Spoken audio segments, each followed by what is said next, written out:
இந்த சீரீஸில் புதுசாக ஒன்று கொண்டு வந்திருப்பாங்க. அதாவது இது வரைக்கும் நடந்த இது ஆக்சுவலாக 9th Crunchyroll awards best இசக்காய் ஆனிமே. ஒரு இடத்துல லைஃப் முடிஞ்சிருச்சுன்னா இன்னொரு இடத்துல அந்த லைஃப் ஆரம்பிக்குது. அந்த கான்செப்ட் வச்சு நான் எடுக்கிறது எல்லாமே இசக்காய் அனிமின்னு சொல்கிறாங்க. அதுக்குன்னு தனியாக ஒரு நாமினேஷன் வச்சு தனியாக கேட்டகரி வச்சு அதுக்கு ஒரு அவார்டு கொடுத்துருப்பாங்க. அதில் ஹொனசுபா, முசோகோ டென்சாய், ரிசீரோ, ஷங்க்ரிலோ ஃப்ரன்ஷியர், சூசைட் ஸ்குவாட் இசக்காய். சூசைட் ஸ்குவாட்லாம் பார்க்கல, எனக்குலாம் நான் புதுசாக இருந்துச்சு, நான் பார்த்ததே இல்லை, இப்போ தான் ஆனிமேல பார்க்குறேன்.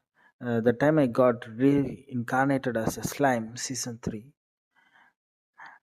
இதெல்லாம் நான் இத்தனை நாமினேஷன்ஸ் பண்ணது பெஸ்ட் இசக்காய் அனிம் வந்து கொனசுபா தான். கொனசுபா, the god blessing on this wonderful world.